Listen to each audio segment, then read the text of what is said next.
Coming up, the NISA Pro Cup draw was officially complete here this past Friday. Philadelphia Union clinched the 2025 MLS Supporters Shield after a statement win on the road, and the Michigan High School Soccer Coaches Association final rankings are in. All that and more coming up right now on Inside the Game.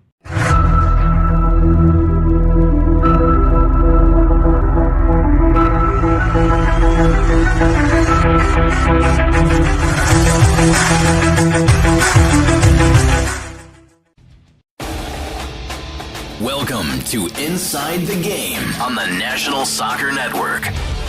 Now, here are your hosts, Jonathan Turner and Nathan Wangler.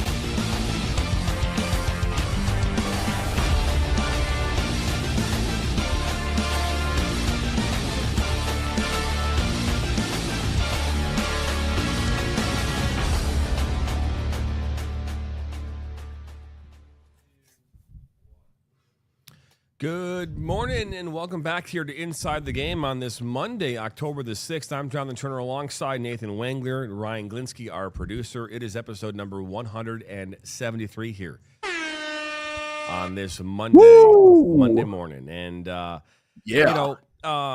we were sitting here kind of talking before the show, as we always do, kind of getting ready for another great show that we're going to have here this morning. And we were kind of reminiscing about the fact that we don't have any guests here today. You know, I want to say it was like a straight, maybe like 16, 17 episodes of guests. It was pretty crazy.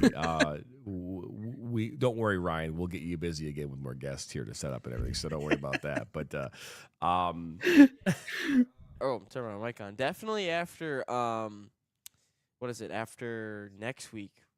We should start booking more guests. But for the time being, we're taking a little bit of a break from the guests. So yeah.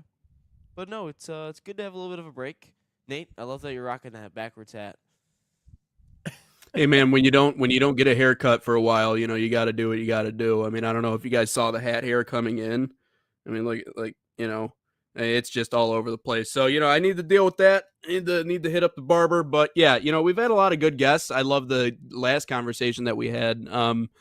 Talked about how cool Dayton has been and obviously the venue that they've created. But it's nice to talk. I was talking about this the other day with someone. It's good to get them during the middle of the season too, because you kind of get them during the midst of all the craziness and everything that's going on in college soccer, which it has been a wild season so far. A lot of, unpredictability, a lot of teams winning in certain spots and kind of shocking the college landscape and making runs. You know, let's think of NC State, which has been a really cool story this year. Both that and college football. And I know we were trying to draw comparisons on our last show between the two and how college soccer can be more like college football. Well, in one way it has been in 2025, and that's that teams are losing that shouldn't be. There's a lot of parity. There's a lot of up and down all over the place. So it's been a fun season so far. So you want to get them, you want to strike while the iron's hot, and you do that by getting these coaches during the regular season. So I think that's really kind of added another layer to those conversations. So yeah, when we get back at it, it's going to be fun, but it was a good little stretch there. And I know that social media has responded really well to a lot of them. Bob Butehorn he was just dropping knowledge left and right. So we still got a few more clips in the can to let people see and listen to him, because he's just a wealth of knowledge. So a lot of good conversations, and at the right time too. Yeah, and I think it's important too to acknowledge that you can watch obviously our entire Inside the Game episodes if you'd like to, or you could just go to Inside the Game guests. We have a whole playlist that's designed just for the guests. You can go watch all those guest clips. Again, I think we have like 17 guests that we've had here on the show that are currently in that folder or playlist, so you can go watch them there. And if you're a broadcaster broadcasting these games, you can go back and watch those interviews, because John and I used the Jason Burt interview information. We used it on the ESPN Plus broadcast on Saturday. So if you any aspiring broadcasters are broadcasting any of the teams that we are, or that you're about to call, and we already interviewed the coaches, make sure you go back and listen to them, because they do have some good information about on the season and their coaching philosophy and anything like that. So it's a good tool that way as well. No, it definitely is. Anytime there's a conversation that's being had. It's a great chance for us to, to be able to capture knowledge, right? Whether you're using it for a broadcast or for whatever. Here's a couple things I want to dive into here real quick. First off, Detroit Tigers, right? They started the ALDS here series in Seattle. It started on Saturday night. It started with a victory. They won in extra innings to start off that series, and then yesterday they fell short. Same score line, just flipped it, right? 3-2, 3-2. And so they are tied right now. They're coming home here for game 3 and 4 tomorrow and Wednesday. And if it goes to a game 5, I believe we go Friday would be game 5 back out in Seattle. So I am supporting the new hoodie, right, for the Tigers. Got so I'm all Tigers right now. I'm excited for them. I told you I was Debbie Downer last week, but I said screw it. You went and you won, and now you've given me some hope. And you know what? You're telling me there's a chance, just like in Dumb and Dumber. There's there's a chance. Just like in Major League, they go win the whole effing thing. That's what the Tigers are attempting to do right now. And by the way, CMU Chippewa delivers in game 1 to give you that victory. You're welcome. Isn't that wild? Zach Isn't that McKinstry, wild? The Zach McKinstry hit, broken bat. Oh my goodness! 73 mile per hour exit velo somehow gets through. That doesn't sum up the Detroit Tigers season. I don't know what does. Well, you know what's crazy too is like I think he's entering a space of like an argument for like the best Central Michigan player ever produced. Like in baseball, outside of Jacob Marcy. What's that? Yeah, in baseball, because there is none. Yeah, I mean, outside of Jacob Marcy, like I don't think there's. I mean, unless there's some random dude from like the '60s, like I don't like. Yeah, he has to be. Yeah, we don't produce baseball. Marcy, would we Marcy's argue that the most famous non-football player, though, from a coaching standpoint, would be Kelly? Because didn't he coach at Central Michigan for a bit? Oh, from a Brian coaching Kelly. standpoint, yeah, probably Brian Kelly. Yeah, Would he be considered at this point? I mean, we should have a conversation about that, right? Because think about like in-state coach like Nick Saban, right? Remember Nick? He coached at Michigan State, right? Would we argue that Nick Saban? I mean, like the greatest coach to come out outside of the obvious in Tom Izzo out of Michigan State? Like, I mean, is that Oh a fair yeah, easily. Yeah, I mean, yeah. Are we? We're going cross sports here. You said Izzo. Oh, okay. Well, I said if you were coming out of a university, right? Like, I mean, if you were to say, is Tom Izzo, from the standpoint of everything, it was Nick Saban at Michigan State University. So are you like the best coach ever? No, I'm just saying if the you best coach look at the ever. university as a whole, the best coach to come out of that university or the most influential coach. I mean, is Tom Izzo. I mean, Nick Saban's gone from MSU. He played in the NFL for like 10 seconds. But obviously at Alabama, I mean, I think you could argue he's probably the greatest coach to leave to go from MSU, right? I would argue. Yeah, I would probably say he's got a national championship. So I mean, I don't know who the coach was when Magic won it with Michigan State, but I would definitely say Izzo's the best Michigan State coach. Michigan, it would have to be. I mean, I want to say Beeline just because I love him, but no, it would have to be Harbaugh or Lloyd Carr. I think Bo Schembechler might be up in that no, conversation. Bo Well, it's Fielding H. Yost, but that was back during World War II or pre-World War II. Yeah. So probably doesn't. Bo. CMU would probably be Brian Kelly. Yeah, I would probably say so. Well, there you go. See, well, anyways, I was just asking the question just for the question's sake. I wasn't looking for us to Yeah, go down some rabbit hole of trying to figure this out. But here's the thing. I do want to. Also, the Lions won yesterday. To be fair, pretty handily. I mean, that game looked like it was going to be a win pretty quick. I was afraid about Jake Browning, man. I didn't know if he was going to pull one out or something. He knows how to throw the ball to the other team for sure. And so things are falling apart there. Man. I mean, talk about the Ravens, though. I mean, did anyone picture the Ravens were going to be 1-4 to start the season?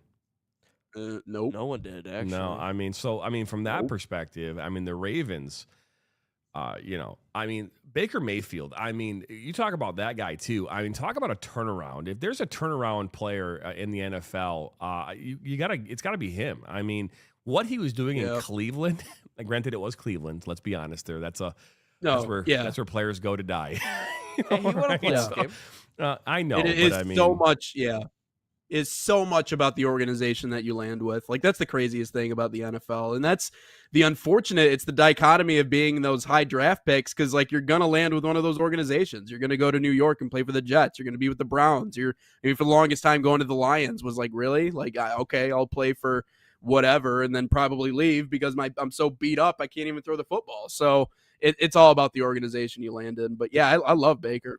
Baker's a cool turnaround story. The best thing about Baker is that where he joined the Rams like on a Tuesday, and they were playing like Thursday night football or something, and he's like, yeah, I'm definitely not gonna play at all, anything like that. And all of a sudden, he starts a game for the Rams that Thursday night. I think he got there that Monday, but he starts that Thursday night football game and wins the game, which I was devastated at the time because the Lions owned the Rams pick that year, and I'm thinking, oh my God, we're competing for the playoffs, and we're gonna get a top 5 pick. Like this is the greatest thing ever. And then Baker Mayfield has to go out there and win. But the reason I like Baker Mayfield is because he planted a flag at the shoe. He did a whole victory lap at Oklahoma at the shoe when they won and planted it. That was the best part. That's why I love Baker Mayfield. That reason right there. Yeah, that's fair. I again, just seeing what he's been able to do in Tampa has been phenomenal. Big fan of what he's doing and what he's done since Cleveland. Here's what we're gonna do. We're gonna step aside here for a quick break. We come back. We're gonna dive into our show, get into the nitty gritty of everything that took place here this weekend and much more. You're watching episode number 173 here this morning of Inside the Game.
Welcome back here to Inside the Game on this Monday morning.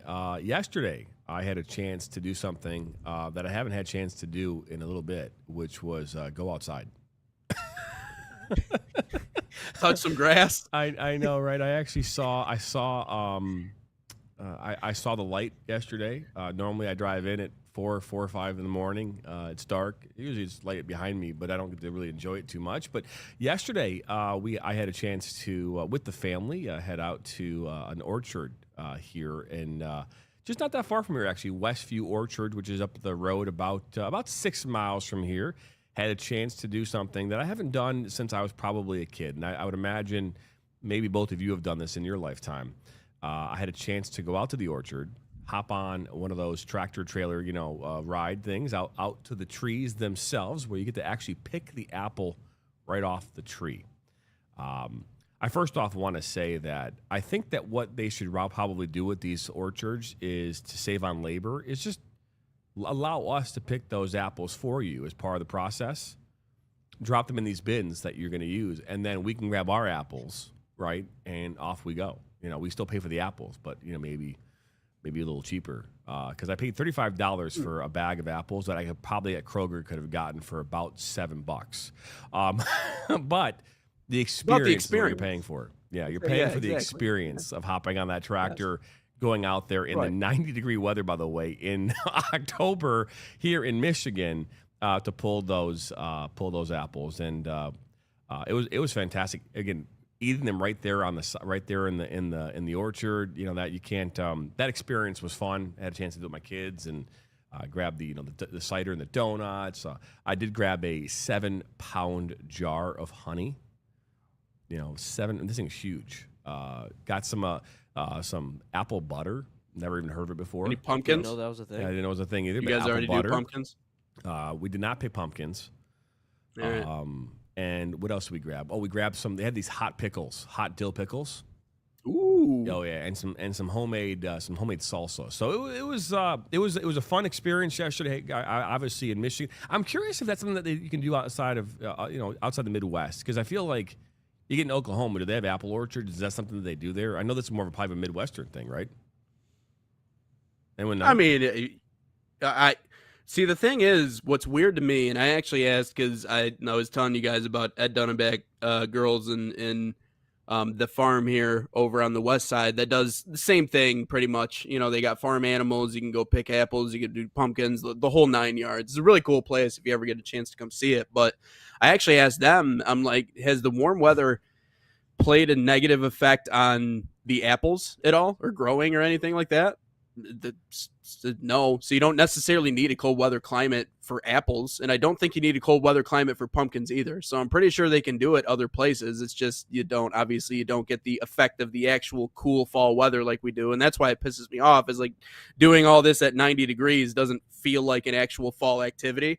Like how are you gonna plan out a fall activity and it's 90 degrees outside? That doesn't make any damn sense. I'm like, we may as well just go to the beach at this point. Fantastic. We point. may as well just go to the beach at this point. Like what? But beaches are closed, my guy. I mean, not closed, but I mean, like, I agree with you. I agree with you. Ryan might have the answers to whether or not getting apple orchard is a popular thing outside the Midwest. It's definitely not as popular in the Midwest, but it definitely exists. This is from the list called Orange Pippin Directory. So we are currently in the state of Michigan. We are number 2 in terms of apple orchards. New York has 282. They're number 1. We have 179. Ohio 148. Wisconsin 126. Pennsylvania 125. Minnesota is 126. Iowa 45. And as we get down the list, North Carolina 89. California 109. Tennessee 19. Georgia 16. Texas 9. And to your question, John, Oklahoma has a total of 3, and the bottom 2 are Florida and Hawaii that each have 1 apiece. So 1 apple orchard.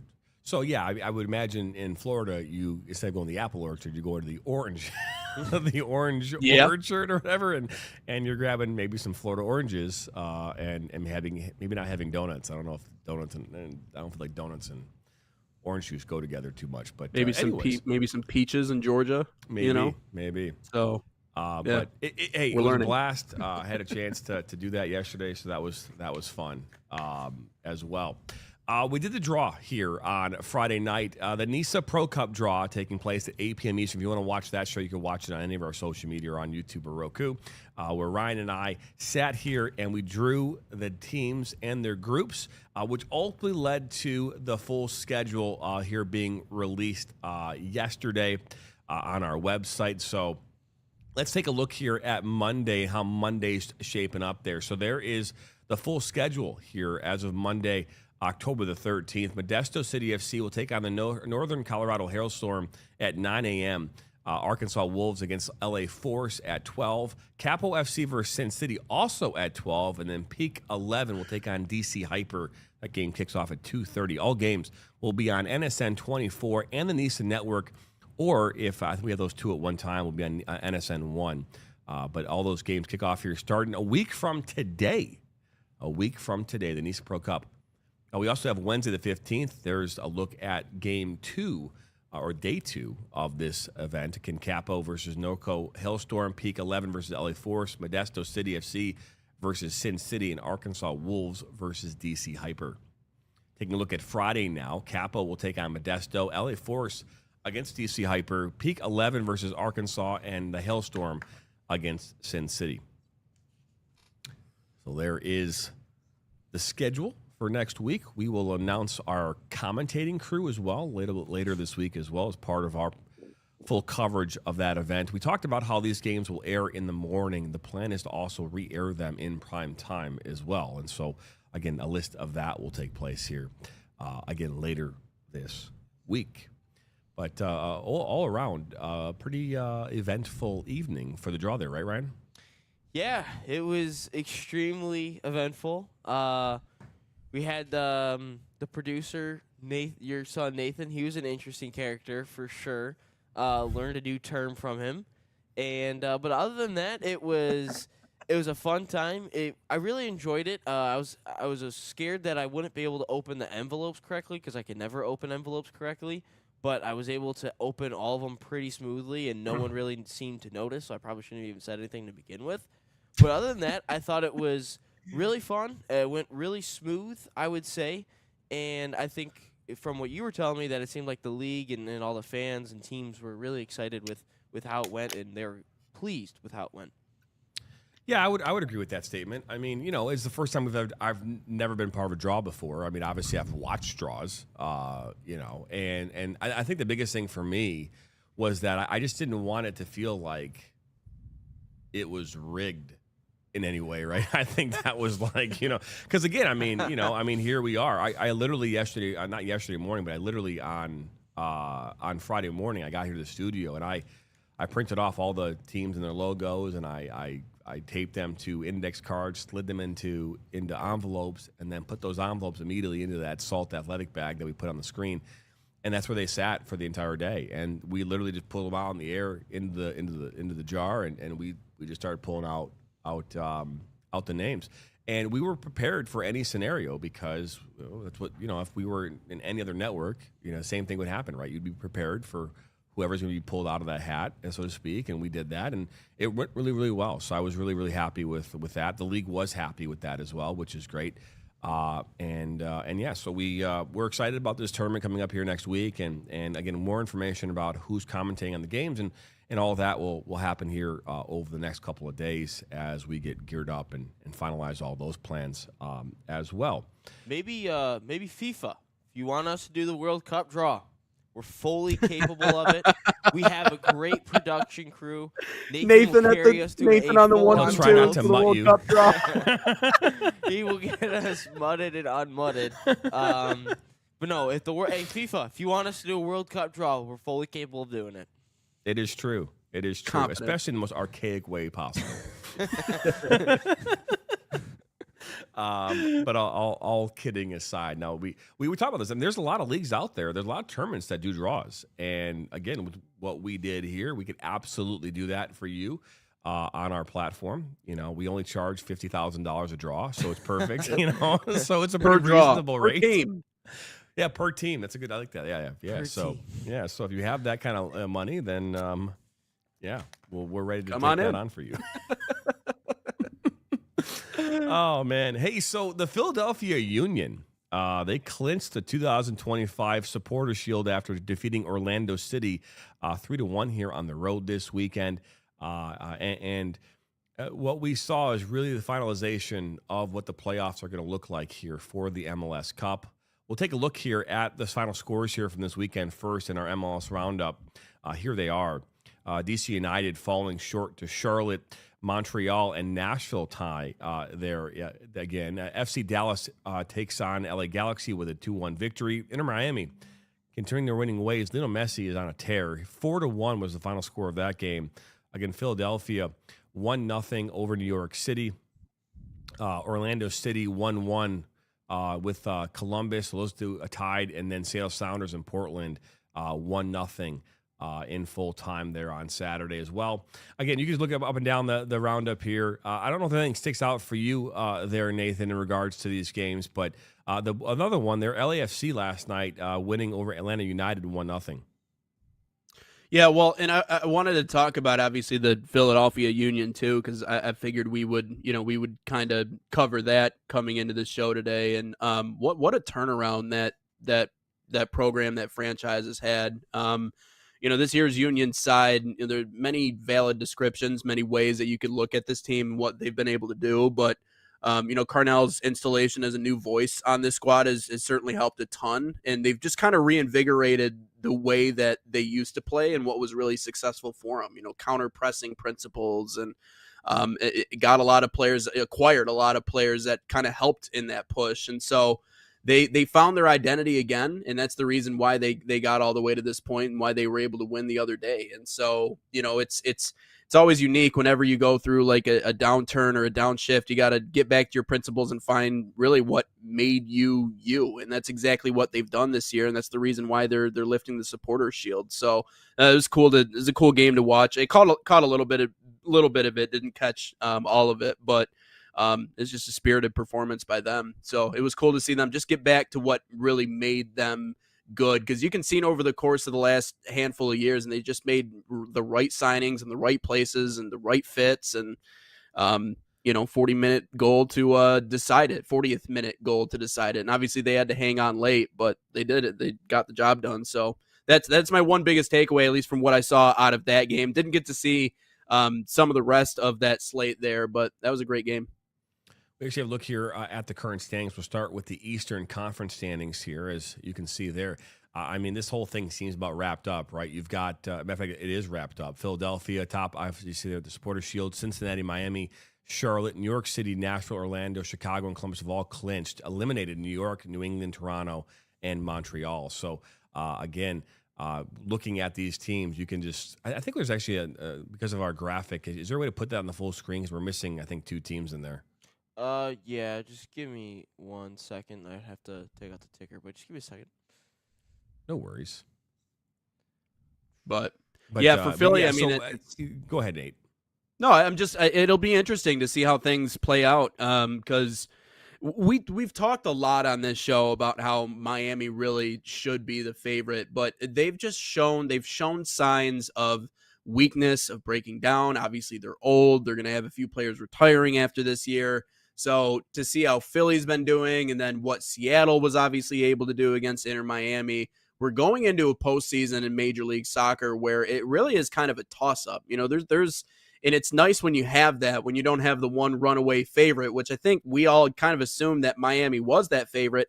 It's not really the case, especially when you look at the field now and what Philly was just able to do, and how really this regular season has played out. I think this has just been a great year all around in Major League Soccer. A lot of drama, a lot of teams that have kind of emerged, and so now that's the big question, is who kind of emerges from the pack. I like Philly. I think Philly's a great team. I think they have an opportunity to go make a run. I think Seattle's pretty good, but I think Miami obviously still has the star power, but does Messi have enough in the tank to push him over the hump one more time? I'm almost wondering how much longer he has left in the tank, especially after we got the World Cup coming up. It's going to be a busy stretch for one Lionel Messi, but we'll see what happens. But yeah, it's been a fun year. No question about it. Let's take a look here at the Western Conference, unless you had the Eastern ready to go. Nope.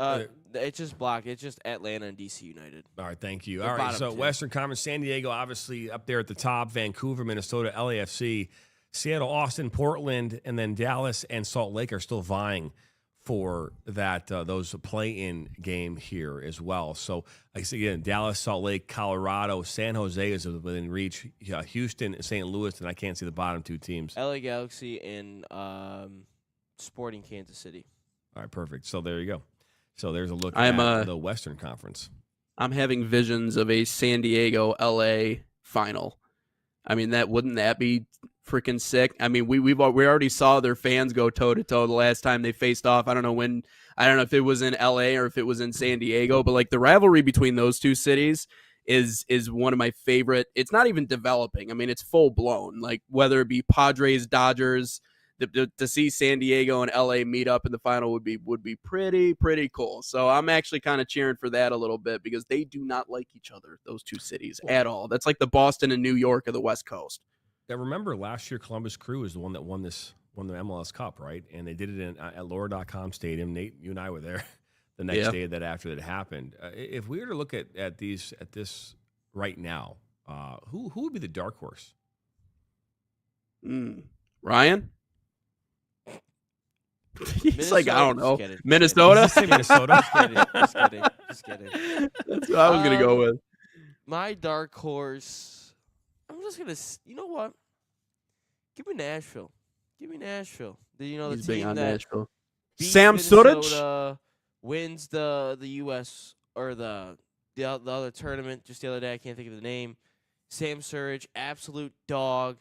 Give me Dog. Nashville. They've already won something this year. They're hungry again. Give me Nashville to be my dark horse to win it all. All right. Okay. Okay. All right. That's fair. What I about don't, you, you know, it's kind of a toss up for me. I'm. How about Seattle? I think Seattle. I mean, the only team in Major League Soccer to win every single North American trophy. I mean, they did it again this year. They beat Miami. Looked really good in that game. I think they're scrappy. I think they're forward. I don't know if they necessarily have a roster that pops off the page as being a team that will, you know, dominate. But again, when you get into postseason play, it's just a matter of being there, and then it's just surviving and advancing. And I think they're a gutsy squad. So I like what I've seen out of Seattle. I can't really say Philly, right, because they're number one, so that's not really a dark horse. So, but I think Seattle has a really good chance, good chance as anybody to make a run and really make some noise. So, and yeah, I don't mind Seattle. I mean, I right now probably not so much, given they're playing the Tigers in the ALDS. So like not the biggest fan of Seattle, but outside of that, I got no issue with Seattle. So I'll take them as my dark horse. Yeah, if looking at it right now, I would actually at this point I would also choose to go with Minnesota as my dark horse. Minnesota. I mean, if you don't want your prediction to be right, then yeah, go ahead if you want. I mean, they don't win anything. Oh, I'm looking you. at the camera right now. Minnesota's going to win something this year. Yeah. Oh, they're going to win something this year. The Timberwolves not win anything. I the said Twins already eliminated. Minnesota is going to win something this year. Minnesota Vikings are winning the the Super highest Bowl. snow accumulation in the entire winter. It might be that. That's a good chance. Might be the coldest day on record. They might win that. There's also a good chance. There's a very good chance of that. All right. And they might actually hoist a MLS Cup trophy as well. That's definitely not Heck happening. yeah. Let's go. I'm going with them as my dark horse. So, all right, there you go. Minnesota United. Mech Jack. Not even in the chat I'm today, with you. but I'm with you, my guy. Ryan, as always, hates on it. He prefers Music City. I get it. He's never been to Nashville. Have you been to Nashville before? Haven't been to Nashville. Have you ever been to Minnesota? Nope. Okay. I'm telling you from someone that's been to both places. Nashville's probably way better. Exactly my point. Why would I want to go to the cold? Why would I want to go to the cold of Minnesota where nobody wins a damn thing? I think the Predators have won a Stanley Cup in the last 10 years, I think. So Nashville's got that. Yeah. I mean, outside of that, Tennessee doesn't win a whole lot, but you know what? At least they have Nashville's country got music. Taylor Swift, Carrie Underwood. Sure. You start going down the list of celebrities that live there. I mean, didn't Jay Cutler live there? He still lives there, I think, actually. Yeah, he went to Vandy, I think. Yeah. So, yeah. Yeah. Oh, so. speaking of Vanderbilt, y'all suck. You lost again. So. Oh, boy. Hey, when we come back here from break, we'll take a look at some of the highlights from this weekend's games. We had a bunch of them. We'll get into that. We'll also look at the Michigan High School Soccer Coaches Association Week 7 final rankings of the 2025 boys high school season. We'll be right back here on number 173. Experience the thrill of the game like never before with NSN's Game Rewind. Dive into full match commentaries enhanced with cutting-edge dynamic graphics. Letting you relive the highs and lows of your favorite matches in astonishing detail. Whether it's a championship win or a legendary play, NSN Game Rewind bridges the past and future with a broadcast experience designed to captivate. Call 586-304-4405 and start watching today.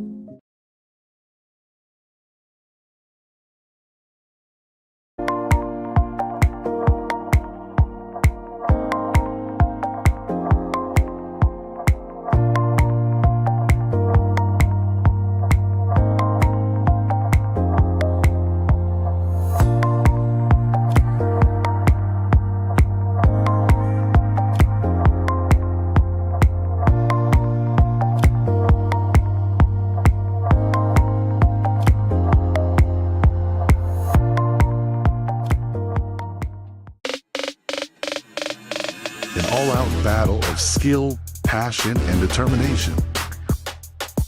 The NISA Pro Cup, presented by the National Soccer Network. The stage is set. 10 teams, 8 days, 1 trophy, 3 moment, exclusively on Roku TV.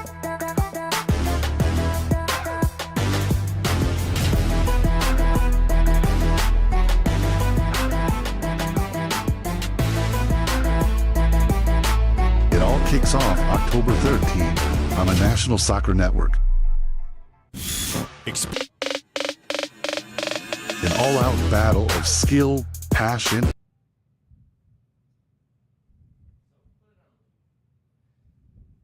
I don't know what to even say anymore. Someone put it back on loop. I don't know why it was on loop. I took it off. The producer is in charge of the producing, and the producer. Hey, but I know Ryan has a special message that he wants to use. I just want you to know that this message does not reflect the views and. Go ahead, Ryan. Yeah. So on Friday. My dad's coworker David gave me he's part of SD Huesca, the 4th division over in Spain. His exact position is the strategic advisor to the board of directors. So David went over to Spain last couple of weeks, brought me home a jersey, SD Huesca right here. Honestly, this is a pretty badass jersey. I'm not going to lie. I can't get it all in the full swing, but shout out to SD Huesca. They're currently 6th in their division. Shout out you guys. Shout out David. Shout out the whole club. Appreciate you guys very much for the jersey, and good luck the rest of the way. I'll be rooting for you, unlike I do Minnesota United and all of Minnesota sports. Just had to work that one the in views there. from Ryan are not expressed by that of the National Soccer Network. Hey, that's fantastic. We think it's great that you are receiving gifts as part of your role on this company. So I'm like a college athlete before NIL became a thing. That's great. That's great. Hey, let's take a look at some highlights here from this weekend. You're in control, Ryan. You tell me what we're gonna get first. Let's start with Metro. Boom. I believe this game ended 2-1 in favor of Metro, but that was obviously the first goal there by Drita FC. I believe that goal coming in the first half. It was 1-0 obviously for them. Metro able to get an equalizer in the 81st minute. And then I believe in the death is when goal number 2 comes in, the game winner. And here it is. Rigover Jr. What a curling ball. Finds the back of the net, and just like that, Metro FC wins 2 in a row. That was a great video. We've had some really good goals that we've been showing. We have. Let's take a look here at the next batch. Let's go Rochester Christian. We'll save the best for last. We'll save the best for last. Rochester Christian. This is the men's side. I have been struggling at Rochester Christian. They took on Madonna here on Saturday. That's a goal on a penalty kick conversion for Madonna. That's like a little flick over the back line there, and like off bar down. That's another great goal. And for the people watching at home, this is where some of the NISA games will be played at. That is true. Is Rochester Christian able to find and pull one back on the penalty kick conversion? Another ball over the back line. There must be a lot of goals in this one. There's like a minute. Wow. Look at that shot. I have not. We have not. This is the first time I've seen these highlights. By the way, I did not have a chance to watch them. Just going right through the defense and slotting that one home. A lot of goals in this one. I think we counted 5 so far. Yeah, I think it's like 5-1 right now. Make it 6. One. Yep. Wow. And I think there's still time for one more. I think you're right. As this ball is slotted, it's another beautiful ball. Wow, they really got 2014 Brazil Germany 7-1. Wow. That's sad. That's rough. Let's take a look at the girls' side, who did fare better, by the way. Yes, we did. Yes, they did. This is Rochester Christian's out. This is the women's side? Yes. No, this is Oakland. This is Oakland. Oakland. Sorry. Oakland on ESPN Plus here. Ryan and I were on the call on Saturday night. That right there, a beautiful finish with an open net look, made it 1-0 there in favor of Purdue Fort Wayne. And then Leonard able to convert on a penalty kick to make it 1-1 as we went into the halftime break. I think the most interesting stat from this game was the fact that there's only 2 goal scorers for Oakland all year, and then they got 3 in new this goal game alone. scorers. Yeah, Liu, who that's the ultimate game winner. That game, I think, was scored in the 73rd minute, Yes. and then this one here. This is Gavin Thor with a strike from about 25 yards out, just top shelf. Makes it 3-1 there in favor of Oakland University. Their first conference win of the season, only their second victory of Yeah, the year. you really could have said on that Gavin Thor call, you could have been like Gavin Thor with the Thunderbolt, just like Thor does in the Marvel in the MCU. You did that on your own though. Yeah, that's why I picked up on it. I was like, the Thunderbolt. Nice. MCU, Thor. Yes. All that fun stuff. But no, that was a really good game. I really thought Oakland played really well. And yeah, Nate, their center back had like 75% of their goals going into the game, and then 3 new goal scorers right there in one game, and Oakland with the dub. With the dub. With the dub. That's right. That's right. Did we have the highlights from the women's game? Oh, I can pull it up if you want. Yeah, I mean, let's go show some love to Rochester Christian. That's a team that has been winning as of late. They also played Madonna then, huh? They did. Yeah, it was a doubleheader. Yeah, it's right here. Just give me like, this might take a minute. Oh, yeah? For the men's team, you hope they can kind of pull themselves out of the rut they've been in. It's just been a rough few years, and it's Well, the sometimes NAIA it's is so really hard tough. when you're. I mean, it Yeah. plays like a mid-major conference. I mean, it really does. I'm not saying your top teams in that league are very, very good. Bethel University Very good. is very Yeah. good. That's a team that's won national championships here over the last couple of years. They've been very successful. You got Aquinas had been very good over the years. Madonna, Northwestern Ohio, yeah. I mean, so you said so. There's a number of really, really good programs in that conference, and it's challenging. But let's take a look here. We do have the highlights now from that game. This is a lot quicker than the men's game.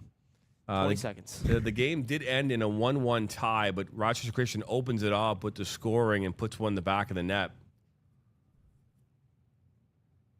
And then somehow, a great duck, by the way, by that person under the camera. Timing is everything. Luckily, he ducked, or else that goal was not going to get recorded. But Madonna is 5-4-3 overall, 1-1-3. So they've had 3 ties in their season so far here in conference play, and it's one of those things where those ties down the stretch makes a huge difference. If one of those games becomes a win, changes the complexity of the whole thing, and so it can be very crucial to get some more victories here for them. But that is the highlights from this weekend. We'll continue to do that every Monday as we continue to roll through this. We are going to take a look here now at the Michigan High School Soccer Coaches Association top 15 teams from each division. We'll start here with none other than the Division 4, as we always do.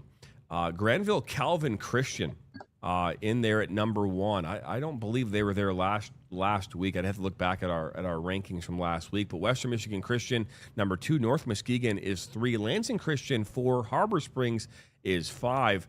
6 is Grosse Pointe University Liggett. Actually, Liggett was number 1. They were number 1 going into the Catholic League Finals this week, and they dropped all the way down to 6. Royal Oak Shrine Catholic 17-2. Plymouth Christian is at 8. Allen Park Intercity Baptist 9. Leland is 10. Roper, Cristo Rey, Clarkson Everett Collegiate, Kalamazoo Christian, Brighton Livingston Christian all round out the bottom third of that top 15 in Division 4. Yeah, John, we got a chance to look at Division 4, a couple of those teams that you mentioned with Liggett and Shrine, Royal Oak Shrine, correct? Yep. Those are some 2 really, really good teams. Liggett ultimately won that one, I believe, right? Yeah. Liggett, yeah, they were really good. I don't know how you win. I don't think they lost this week. Yeah, that's why I'm a little confused on the rankings, because maybe they did lose later on in the week, because I know they had, I think, 2 or 3 games after that Catholic League Championship game last Wednesday, I believe, is when it was. But I thought Liggett was a really, really good team. They were well coached. They were set up really well. They had some really good players, and that's where all their freshmen came in and played a big factor. 3 of their goals were scored by freshmen. But I also want to give some love to Shrine, because I thought Shrine was really good as well. Caesar Soma was fantastic. Didn't give up on the play at all. Didn't give up on the game at all. Ultimately grabbed 2 goals late in the game. But I thought Liggett is definitely proved watching that game proved why they are definitely going to be a top team, and they're going to make a deep run in the playoffs. Yeah, this is one of the things that every year it kind of befuddles me. Liggett was 12-2. They must have lost 2 games this week. I thought they were undefeated going into that game, so they must have dropped 2. I'd have to look at their schedule, but yeah, they dropped down to 6th, and Granville Calvin Christian moved up 2 spots from 4 from 2 to 1. So they're the number 1 ranked team there in Division 4, and they will obviously be that way until they go through the playoffs, which start here, I believe, on Wednesday. Playoffs already start, which is crazy. Take a look here at now Division 3. There they are. Pontiac Notre Dame Prep is at number 1 here. Country Day was the previous number 1 ranked team. Flint Powers Catholic, Ann Arbor Green Hills, Elk Rapids, Grosse Ile, Alma, Grand Rapids, North Point Christian, Frankenmuth, and Saginaw Swan Valley all in the top 10. Grand Rapids Catholic Central, Paw Paw, Williamston, Fremont, and Fenville round out the bottom third of the top 15 here in Division 3. Taking a look here now at Division 2. Forest Hills Central, 16-0-4. Paul Kramer's side undefeated here throughout the entire season. Hudsonville Unity Christian sitting there at 2. New Boston Huron, 15-1-2. Warren de La Salle, Cranbrook, who fell short to Catholic Central, still at 5. Actually, they moved down a spot to 5. Edwardsburg, Fruitport, St. Joseph, Melvindale, and Grand Rapids South Christian round out the top 10. DeWitt, Mason, Coldwater, Marquette, and Ortonville, Brandon in the bottom third of that top 15 in Division 2. And we also got a chance to look at Cranbrook, Kingswood, and I know the result doesn't really give it justice or anything because Catholic Central kind of blew them away. But as a Division 2 side, I think Cranbrook is again really, really good. I thought Charlie Gold was my man of the match for Cranbrook specifically. I thought he played really well, especially going forward. But Cranbrook just came up against a really good Detroit Catholic Central side in Division 1, which we'll be talking about here in just a matter of seconds. But Cranbrook, a good team. I know that result doesn't show them any justice, but they definitely have some talent on the field. And when it comes to Division 2 playoffs, they're definitely going to be competing, and they'll be in every single game. And Forest Hill Central is in the greatest position they've really ever been to go out and win the state championship this year. I mean, with their balance in terms of upper class and lower classmen, and just they have all the positions covered. Like the way that they're made up right now is just they're a boa constrictor. The way that they're just kind of suffocating teams with how they play. And I know that Paul Kramer's been really excited about what this squad can do. We had him on the show once upon a time, and I know we talked to him in length about what this team presents and what that they can possibly do, but they haven't really swayed a lot this season. So I'll be interested to see. I mean, in terms of, Ryan, you were covering some East Side teams over there, but talking about over here on the West Side, I think if there's the one program that's in the best position possible to get some hardware at the end of the year on this side of the state, it's probably Forest Hill Central with the way they've been playing. So really impressed by what the Rangers have done. Absolutely. Let's take a look here at Division 1 here. And Porter's Central had maintained, they never, ever wavered from that number 1 spot.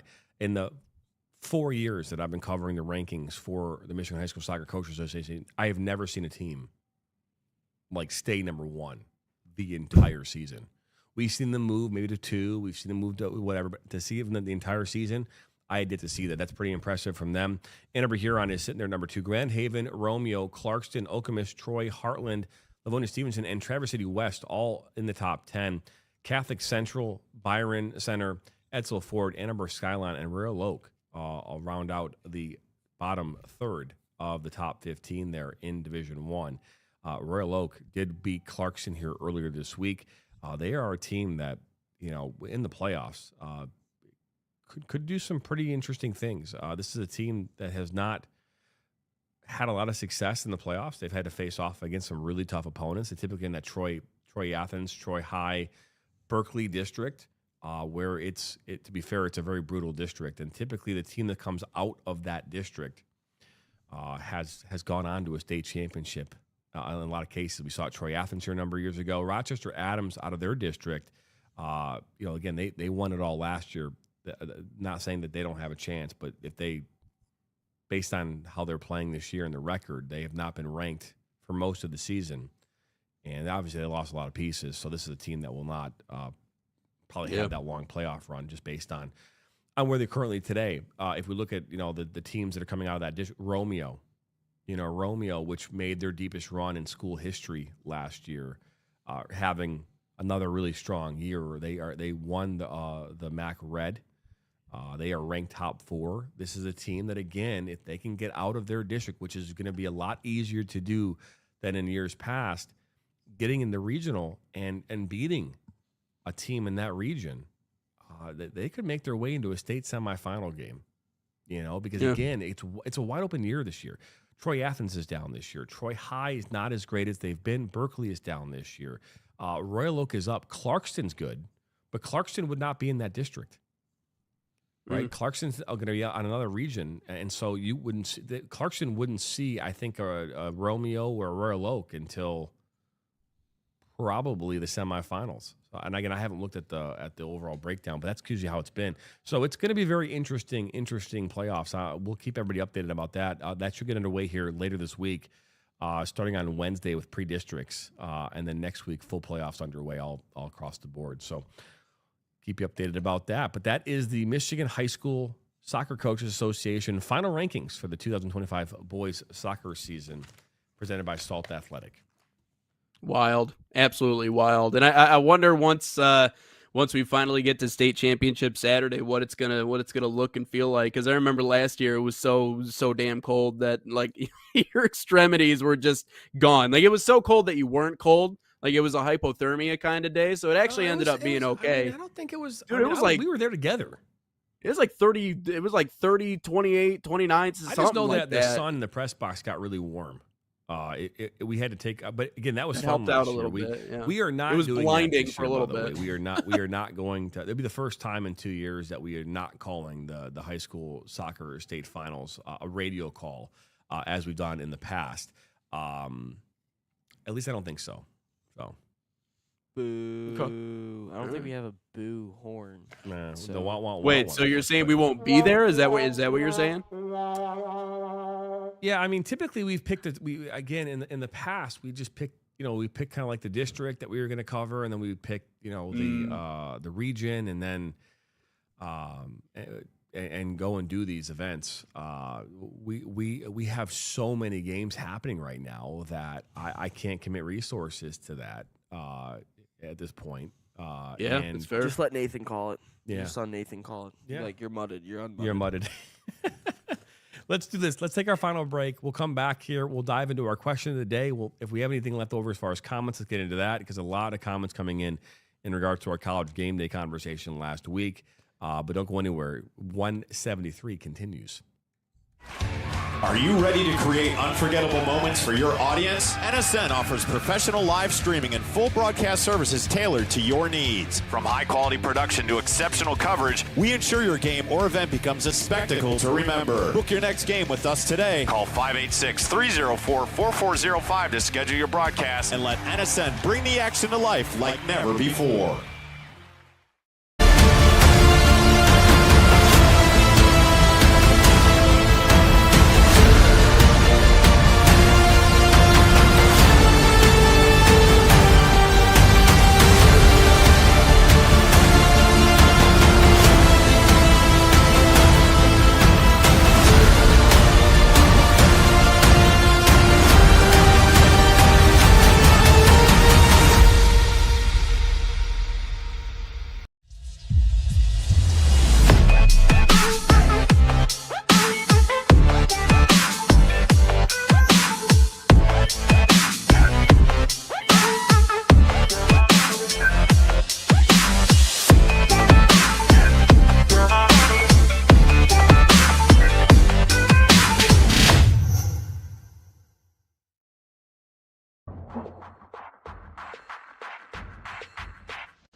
Welcome back here into Inside the Game number 173.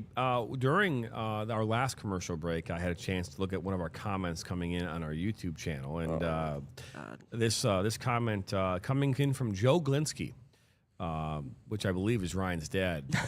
Yes, it is. Opening plastic containers, envelopes of any kind, has plagued Ryan since his early teens. Yeah. So there's yep. So he used to buy some these, lore like, here. the cheapest little Tupperwares ever, and I could never open them. Like, there was no like a tab on the side that I could open. Like, so I had to like dig in with like my fingernails to get in the little crevice of the plastic to meet the lid and the thing, and I could never do it. So I would there was one time after school I was so hungry I knew exactly what I wanted to eat, and I was the only one home. I could not open the Tupperware, and I just said, screw it, I'm not even eating that. I'm gonna have cereal. Like, I genuinely could not open it. And then envelopes, yeah, that's always been an issue. And for some reason, Friday night I for some reason could open them. So yeah, I don't know what happened. Maybe I'm turning a corner here in terms of opening envelopes, but no, Tupperware still haunts me to this day. I'm just picturing us doing the World Cup draw, and Ryan's like, "Give me a second. Oh, hold on. Oh, That's pretty much what would happen. oh, hold on." Everyone at home's like, I don't even know what to say. I mean, Dad is Dad is throwing you out on the bus here in regards to Tupperware. Yeah, that usually happens. Yeah. That usually happens. The Tupperware gone wrong. What is our question of the day? Yeah, our question of the day is not going to be Tigers related like I've had recently, but that'll be for tomorrow. But before we do that, Salt Athletic is an official sponsor of us here at the National Soccer Network. Use promo code NSN15 to save 15% off of your orders. Scan that QR code because everyone loves QR codes nowadays, or visit saltathletic.com today. But if you could go anywhere, and I mean anywhere, for a vacation, where would you go? I'll start this one off. All right, it is. There's a lot of challenging things about trying to do this one right now for numbers of reasons. But if I could go anywhere right now, vacation aside, it would be to get back to Brazil with my wife. She would love to go home. Like, that's where she'd love to be right now. She wants to see her family. My wife obviously was born and raised in Brazil. And so that's a place that I would love to get her back to, like, right now. Okay. I'm going to New Zealand. I think New Zealand is one of the most naturally beautiful places on earth. Also, my girl, she plays rugby. My girlfriend plays rugby, and so huge, big rugby fan. She's actually thinking about, her and the team are actually thinking about doing a Europe trip and going to see the Six Nations next year, which would be awesome. But not only the natural beauty, but I would love to go see the All Blacks play, or maybe watch some international rugby if they had a match there. So, yeah, combined between those two, I mean, New Zealand is just gorgeous. Between there and, like, Fiji would also be cool, too. But if we're going anywhere in the world, like, I just get to choose right now, yeah, probably New Zealand. Naturally. This question, though. Are there rugby matches streamed by chance or no? No, and I've actually been kind of talking to them about doing it. When they get to the playoffs, yes, but not at the moment. So, Playoffs? So yeah, there might be a little business opportunity there. I've been telling them, and there's plenty of areas the first where thing they about are. rugby, so it wouldn't be me. But I mean we could absolutely on Sports Nation. I'll give you an image. All right, it's like if football and soccer had a kid, it would be rugby. Like American football came from rugby. That's where it started. And then it turned into, they Americanized it and put new rules in and downs and all that other stuff, and it became what we know today as football. So there you go. When your girlfriend's done playing rugby, you guys can commentate a rugby game together. She could be the color commentator, the analyst. You could be the play-by-play. There you go. I'll produce it. I'll produce it for you guys. Heck yeah, let's go. All right. So yeah, I'm just saying it's been in the works. There's been some conversations. So, I'll get you in contact. We'll get it rolling. So. National Ryan, Rugby. We don't care where you want to go. That's fine. But no, where do you want to go? Anywhere See, I got inspiration from this because my aunt and uncle are currently on their 30th anniversary in Hawaii right now, so that's how I got this inspiration from. Anywhere with a beach and water is really all I care about. Preferably the ocean. Grand Haven, Michigan. What do you say? Grand Haven, Michigan. Grand Haven, Michigan. Yeah, I'll pass on that one specifically. I would say Gulf Shores, Alabama right now because that's kind of what my family's been tossing around right now of going to. So I would like to go there right now. So yeah, and there's It just seems so basic. It's a basic statement to make. I like that he's picking America. We're talking about going again, anywhere it's in the beach world. and water. That's right? all I need. World. It's okay. fair. You said anywhere in the world. You didn't say anywhere in the domestic United States. That's different. That's a different thing. You're telling me that if money was no object, you could get on a plane right now. You're going down to Georgia. Where are you going again? Bama. You're going to Alabama. Roll Tide. That's where you're going. Yeah, why not? Yeah, what? I mean, yeah, it's beautiful. It's Spoken a little like- bizarre. And then I you know. guess I would like to go to Spain as well. My dad's been there. He See, sent us photos, and That that makes was more great. sense, Ryan. San Sebastian, Spain is really beautiful from what I was told and based off the photos and videos I've watched. So I would say San Sebastian, Spain would definitely be a go-to spot. But again, anywhere with a beach and ocean that's not in Michigan, or well, there is no oceans in Michigan. There's a beach. There are and alligators, water. though. Yes, apparently there's alligators in Belle Isle. But as long as there's water and a beach, that's all I care about. And it's not Michigan or Ohio specifically, I'm fine. Fair enough. All for Well, it. there it is. Question of the day: where would you go anywhere in the world if you could right now for a vacation? Shelby Ryan Township, picks Michigan. Alabama. Shelby There it Township, is. Michigan is my go-to vacation spot. I want to thank everybody for stopping by here today on this Monday morning. Our show number 173 officially in the books.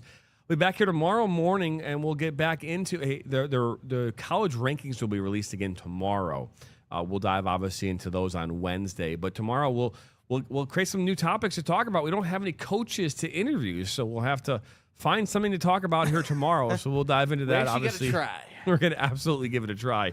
Want to remind everybody from a scheduling standpoint, we will not be here next week. Monday, Tuesday, Wednesday, Thursday, and Friday, we will be taking a break, but you can watch live soccer all week long on the National Soccer Network. So we are excited about that. But anyways, that's Ryan Glinsky, our producer, Nathan Wengler over here on the screen. So I'm Jonathan Turner. Thank you again for stopping by here. Don't forget, subscribe, like us, share this with your friends and family, and come back here tomorrow morning. Same time, same place on Inside the Game.